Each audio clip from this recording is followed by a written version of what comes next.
Hello everyone, Adi Simion, Coldwell Banker. We're back. It's January, about mid-month.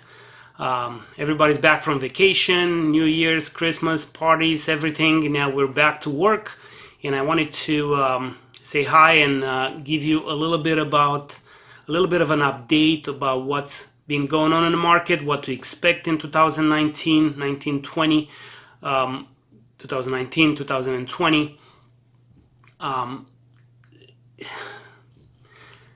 We had a couple of years of very few properties on the market, a lot of buyers out there trying to buy, and they had nothing. There was a lot of competition on those few homes on the market. Everybody was praying for more homes to come on the market. Well, guess what happened this year? Those prayers were answered. We have more properties in the market. The buyers now have more things to choose from. The prices are softening a little bit. There is not the growth we see in the last few years. So the economy, the housing market is going back to normal, which we were expecting. We wanted this, and now it's happening. And since it's happening, people are now freaking out, thinking we're going towards a bubble. Well, let's see what the expert says, and not just jump to conclusions and think we're going to have a real estate market crash. Everybody's talking about a recession coming. Well, what a recession means, really? The definition of a recession is an economic slowdown. Yes, we will have an economic slowdown because the growth on our economy and the growth on the housing market has been too fast, and the government, the feds, they slowing it down a little bit. So this is what's happening. A recession, it will come. They said it's going to come in 2019. Well, now it's moved to 2021. Some said 2020. Well, we'll see what happens. We will have an economic slowdown, which it's a recession. The problem is people, when they hear about a recession, they think a market crash, a housing market crash, because that's what happened last time in 2008. The recession came about because of the market, the real estate market, which we all know what happened back then. This time around, we don't have the stuff that happened last time. So yes, we're going to have a recession, but it's not going to be caused by the market, the real estate market. The real estate market seems to, from what I hear, it's going to be the first to come out of the recession. So we all looking at the news, we all looking at YouTube, and we're taking for granted of what these people are saying. Just remember, they're making the news, they're making these taglines to make you look at it, to get the views, to look at it. You have to look at what the markets are, what the experts are saying. I was talking to you about this recession. It's been now moved to 2021. Everybody's saying, we'll see what happens. We're talking about a bubble because all the reports, a bubble is coming because all the reports are saying now newly that people are taking money out of their homes just like they were doing it in 2005, 6, 7. They were taking their equity out. Yes, people are starting to take their money out of their homes in the form of equity lines, but now they're doing it smartly. They're taking money out for a business loan, to get a business open. They're taking money out to fund some of their kids' education. They're doing it smartly. They're not doing it like last time.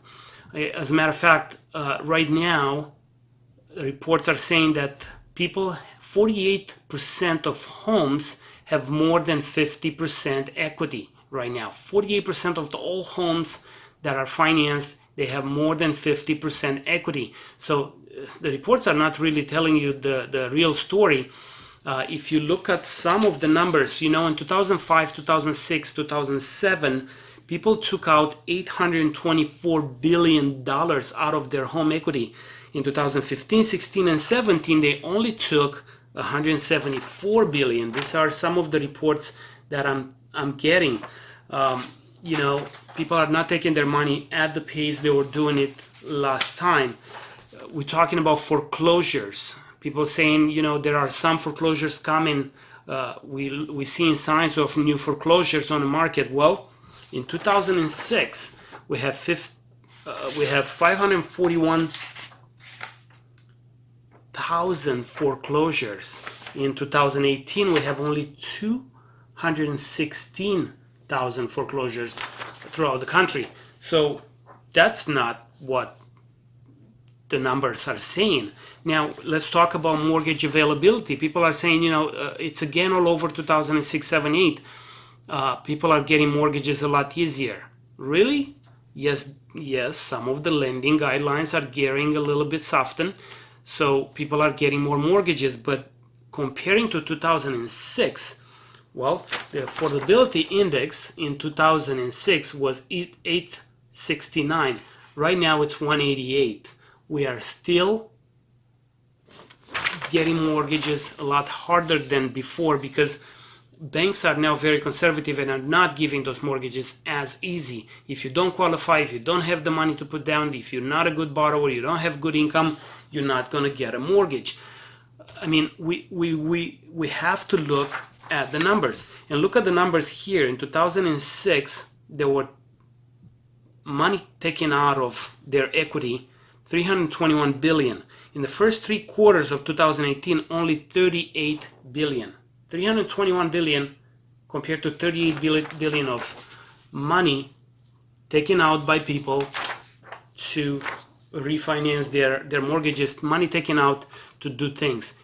Back then they were buying cars, they were buying jet skis, they were doing all kinds of things, and they were taking all their money out of their equity. So when the crash happened, they were left without any equity, so they start losing their homes, they start paying their mortgages. Now people are smart, they're not doing it the same way. Now another thing that I wanted to talk to you about are millennials. Millennials, they saying the first top 3 priorities of the millennials right now are to save money for retirement, to buy a house, and then the third is to get married. So it's backwards. Before it was to be first get married, then buy a house, and then save money for retirement. So millennials, the biggest group of buyers right now, their first priority is to save for retirement. They're smart now. How do you think they're going to save for retirement? Buying a house. If they buy a house, they will have money for retirement when the time comes, because they can sell it. They accumulated all that money and they have some money. I mean, everybody's talking about all these things, but we are going back to a normal market. The appreciation will be continuing on the homes. It's not going to be as fast as it's been the past 6 years. We had 6% appreciation year over year, 6 years in a row. That's too much. Now we're going to go back to your normal. Normally is about 2.5%. So you're going to see anywhere between 1 to 3% appreciation year over year going forward. This is my predictions. Market is not going to crash. It's just gonna level off.